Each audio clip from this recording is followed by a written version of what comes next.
السلام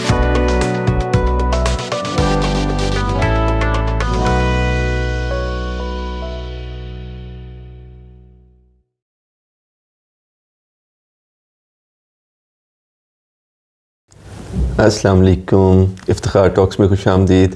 میں ہوں ڈاکٹر افتخار۔ دوستو، الحمدللہ اس سال اللہ نے ہمیں ایک اور رمضان کی برکتیں سمیٹنے کا موقع عطا فرما دیا ہے۔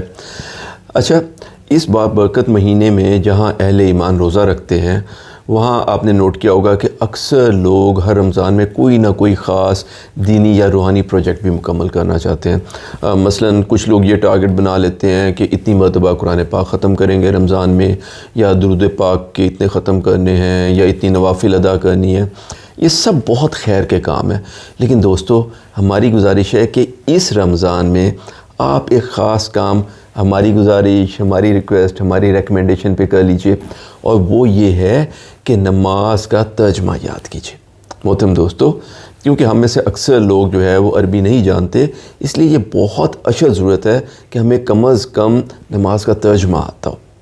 اچھا، میں آپ کو نماز کے ترجمے کی اہمیت سمجھانے کی کوشش کرتا ہوں۔ اچھا دوستو، جیسا کہ آپ کو معلوم ہے کہ ہمارے دین میں شراب حرام ہے، لیکن اسلام میں شراب کو یک حرام قرار نہیں دیا گیا تھا، بلکہ شراب کی حرمت کا حکم 3 مرحلوں یا 3 سٹیجز میں آیا تھا۔ اس بارے میں سب سے پہلی ہدایت تو سورۃ بقرہ کی آیت نمبر 219 میں نازل ہوئی تھی، لیکن اس آیت مبارکہ میں بس اتنا کہا گیا تھا کہ شراب جوئے کی برائی اس کے نفع سے بہت زیادہ ہے، لیکن اس سے آگے اور کوئی مزید بات نہیں کی گئی۔ اچھا، کچھ صحابہ نے تو اس اشارے کو ہی کافی جانا اور شراب چھوڑ دی، لیکن اس آیت کے نازل ہونے کے بعد ایک مرتبہ ایسا ہوا کہ حضرت عبد الرحمن بن عوف نے کچھ صحابہ کرام کی اپنے گھر میں کھانے کی دعوت کی۔ کھانے کے بعد اس میں شراب بھی پیش کی گئی۔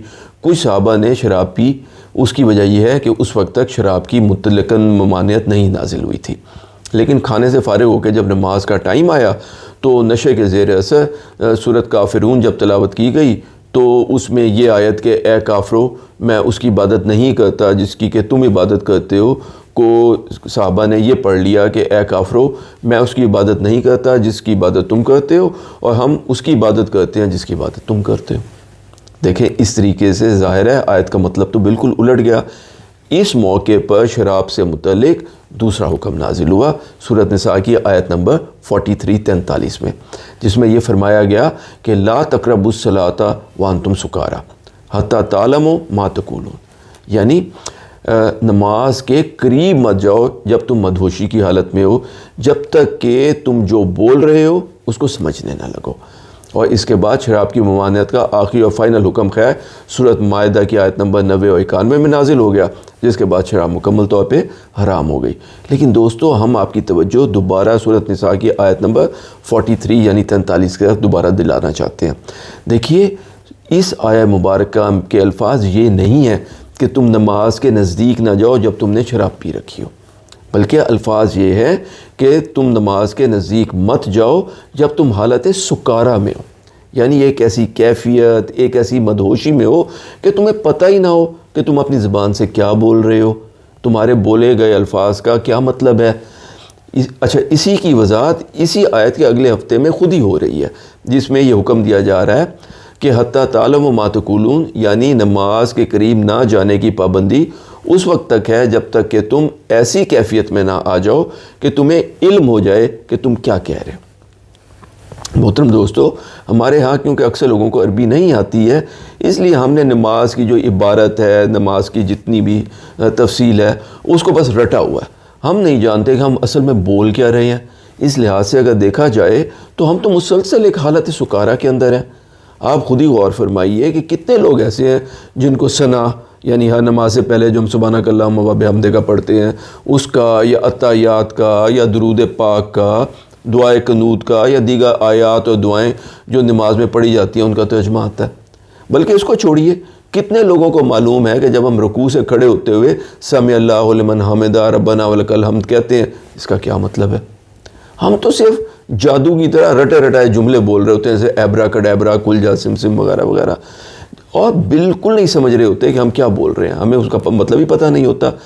حالانکہ نماز تو ایک انسان کا اپنے رب کے ساتھ ایک مکمل مکالمہ ہے، ایک انسان مناجات کر رہا ہے اللہ تعالیٰ کی اور اس سے خیر بخشش اور اپنے لیے بھلائیاں مانگ رہا ہے، لیکن ہمیں تو معلوم ہی نہیں ہوتا کہ ہم اپنے رب سے کیا کہہ رہے ہیں.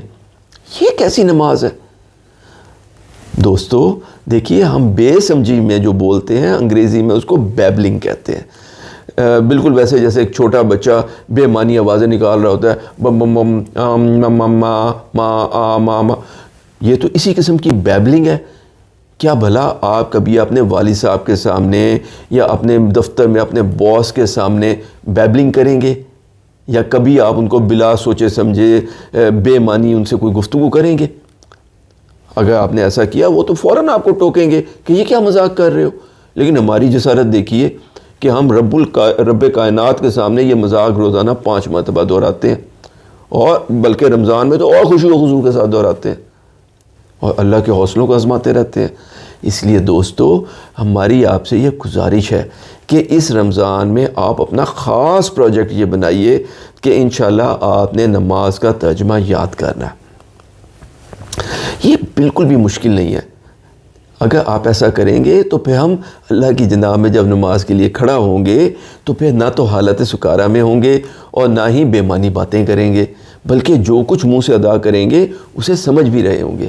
اس طرح ہماری توجہ بھی نماز کی طرف زیادہ بہتر جمے گی اور دل اللہ کی طرف مائل رہے گا. اللہ آپ کو اور آپ کے تمام افراد کو برکت، صحت اور خوشیوں سے بھرپور رمضان عطا فرمائے. آمین.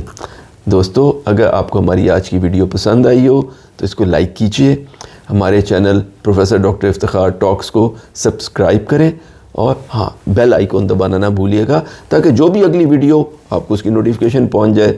اپنا اور اپنے آس پاس کے لوگوں کا بہت خیال رکھیے. نماز کا ترجمہ اس دفعہ ضرور یاد کرنا ہے. اللہ ہم سب کا حامی و ناصر ہو. السلام علیکم ورحمۃ اللہ وبرکاتہ.